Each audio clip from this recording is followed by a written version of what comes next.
sa pamamagitan ng baril, no, na nakatutok sa kanya habang dumadaan nung nagpunta siya sa Texas upang bumisita sa mga sinasakupan niya. Assassination. Pero meron din tinatawag na character assassination. Na-biktima na ba kayo ng character assassination? Hindi ito yung good manners and right conduct. Character assassination. Yung bang ipinagkakalat, no, na ang ganda-ganda mo daw.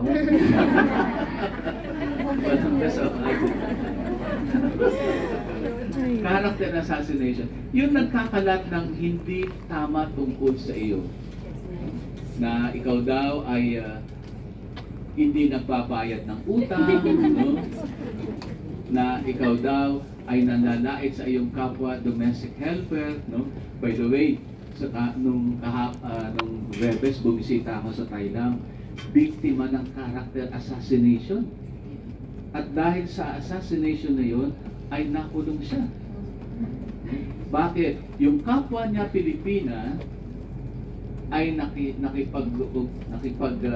sanib puwersa sa kanyang employer dahil nakalimang kontrata siya sa kanyang employer at dahil kailangan na niya magpahinga at kailangan siya ng kanyang ina, ay kailangan na niyang umuwi. Pero ayaw ng employer. So, sa galit ng employer, nag-invento na nawawalan siya ng alahas. Tapos, yung kapwa Pilipina na bagong salta pa lamang ay nakipagsanib doon sa amo. Siyempre, pabango. Na, yes, opo. No? Nakita ko po, dala-dala niya po.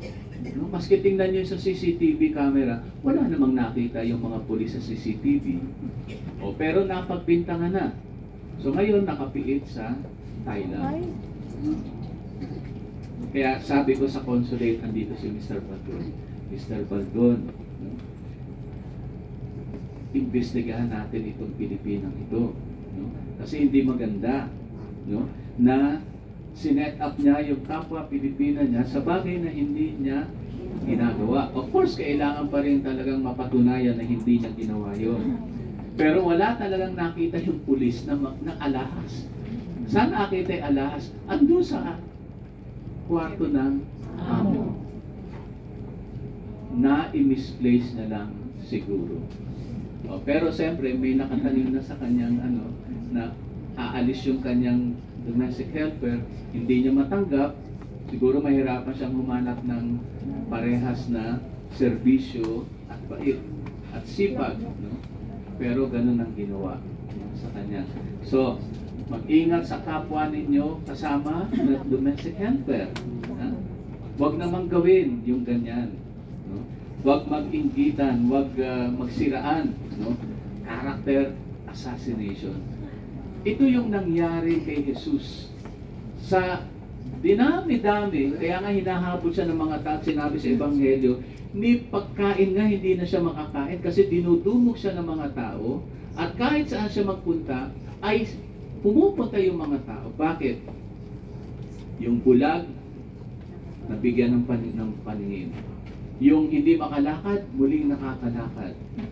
In fact, yung isang namatay na bata na ililibing na, nabigyang buhay ni Jesus at sinabing natutulog lang. At marami pang ibang mga, at isa rin doon yung pagpapalayas ng demonyo. Kaya't galit na galit si best friend. Galit na galit si best friend. Kasi napalalayas ni Jesus ang mga napoposes. May naposes na pa sa inyo dito? Ibang klaseng possession. So, kaya yung mga tao hindi makapaniwala. Isa na doon na nanganganib ang kanilang posisyon ay ang mga skriba. Kaya sinasabi nilang nasasapian yan ng masamang espiritu. Ano sagot ni Jesus sa mga skriba at nagka-character assassination kay Jesus? Hindi pwedeng palayasin ng kapwa demonyo ang kapwa niya demonyo. Otherwise, power struggle. Ano lang ang pwede makapagpalaya sa demonyo? Yung masihigit pa ang lakas kaysa sa kanya. At yan ay walang iba kung hindi si Jesus. Bakit? Bilang na ang araw ng mga demonyo. Sabihin niyo sa kalapit niyo. Bilang Bilang na.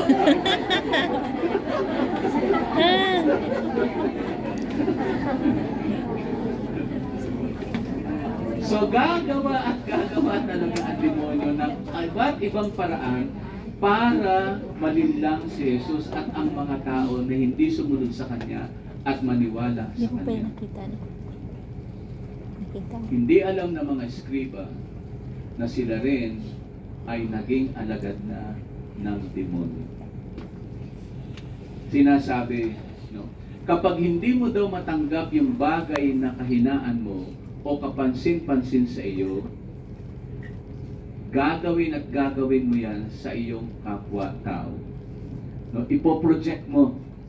Ay, nasasapian yan. Oh, sabihin nyo, talaga sasapian ka? So, ibalik mo rin sa kanya. No? That is the way of doing it. Kasi kung alam mong hindi ka na ikaw ay malinis, bakit mo papansinin? At pwede mo rin italbog sa kanya at sasabihin, talaga ikaw nasasapian? Then you won the fight. No? Kasi alam mo sa iyong sarili where you are. And that is what Jesus did. Yan yung ginawa ni Jesus sa mga skriba. Itinalbog niya, ibinalik niya sa kanila yung kanilang akusasyon. Sapagkat alam ni Jesus where He stands. Alam niya yung kanyang kinatatayuan. At napaka-importante din sa tunay na buhay, yung estado natin na kilala rin natin ang ating sarili. Sa panahon na kung saan ay lalaitin tayo, pagbibintangan tayo, gagawa ng storya tungkol sa atin, hindi dapat tayo magpa-apekto. Bagkus, kung kilala natin ng lubos ang ating sarili, walang kwenta yan sa atin. Dadaan lang yan, sinabi niya sa iyo, at meron pang iba? Meron ka pa bang ibang gustong sabihin? Tapos ka na ba? Okay. So lahat na yan, ikaw pala. Kapag masasabi mo yon doon sa tao na lalait sa iyo, you won the fight. At yun ang gustong malaman na ni Jesus para sa atin. That we know where we stand. No? Na ang mga taong nalalait sa atin ay projection ng kanilang ibinibintang sa atin. At ito yung mas malala na maaring mangyari sa mga taong nagbabalak kayo at nagtatago sa kanilang sariling hindi malinis. Yung sin against the Holy Spirit. Ano yung kasalanan na hindi mapapatawad ng Diyos? Meron ba tayong kasalanan na hindi mapapatawad ng Diyos? Meron po. Ano yun? Yung hindi magtanggap natin ng ating kasalanan. No, nasa denial tayo. Na hindi ko naman ginagawa yun. Kitang-kita na, ang dami na, pinag-uusapan na, hindi pa rin tanggapin. Bakit hindi matanggap? Bakit hindi matanggap? Kasi nahihiya? Maybe. No? Pride? Yes. Chicken na nga eh. No?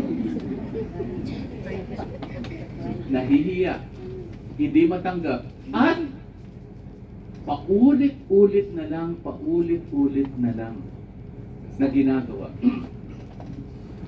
At pangalawa, ang hindi mapapatawad ng banal na spirito ay ang gumawa ng kasalanan at sabihin sa sarili, anyway, patatawarin naman ako ng Diyos. Paulit-ulit na lang. Kasi sabi ng pare, lagi sinasabi ng pare, huwag ka mag-alala. Hindi naman sinabi ng pare yun. No? Mabait naman ng Diyos eh. So paulit-ulit. Sana wag tayong ganon na uri ng Katoliko. Na bagamat nagkakasala tayo, pero ginagawa natin ang paraan na hindi na muling maulit ang isang uri ng kasalanan na maaring mabigat ang nakapaninira sa katauhan ng ibang tao. Mga kapatid, sa linggong ito, suriin natin ang ating sarili. Tayo ba ay naging instrumento rin ng pagkasira ng ibang tao? Meron nga ngayon yung latest. Alam niyo ba ang latest? May bayad na yun.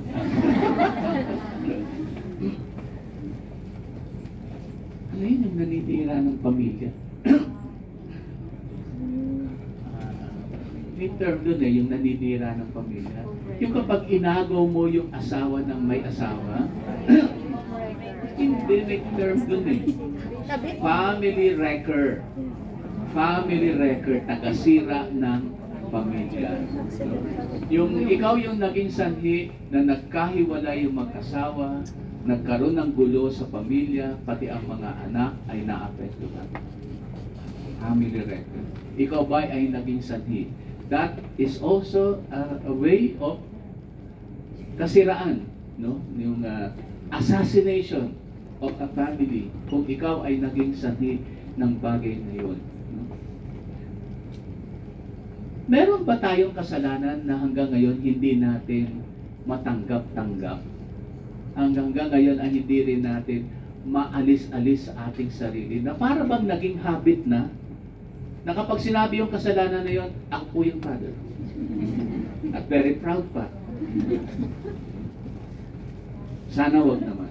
No? So sa linggong ito, suriin natin mga kapatid ang ating sarili. Na sana ay mas manaig ang Diyos sa atin. Lalo na doon sa inyo, na Sabado, lagi kayo nandito. Sana binabago tayo ng ating napapakinggan. Sana ay binabago tayo ng ating natatanggap. Sinasabi nga yung last Sunday na reading natin, you become what you receive. Na kung ano si Kristo, ikaw ay nagiging Kristo rin. And more that you become like Christ, nababanaaga ng mga tao at nararamdaman niya na kung nandyan na si Kristo. Walang iba kung hindi ikaw.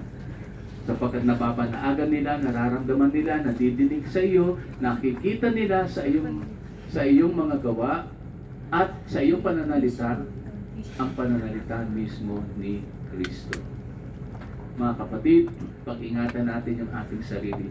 Huwag sana tayong maging sanhi ng pagkabuwag, no, ng pamilya, ng pagkabuwag ng mga magkaibigan, ng pagkabuwag ng isang pamilya, at lalong-lalo na maging matatag sana tayo sa iba't ibang uri ng mga pagsubok sa buhay, lalo na yung mga panlalait sa ating sarili. Usisaan mo yung sarili. No? You know where you stand. Kilala mo yung sarili. Kaya kapag may mga nanlalait dyan, regards na lang sa kanila. Magsitay na tayong lahat, sabay-sabay natin ipahayag ang ating pananampalataya.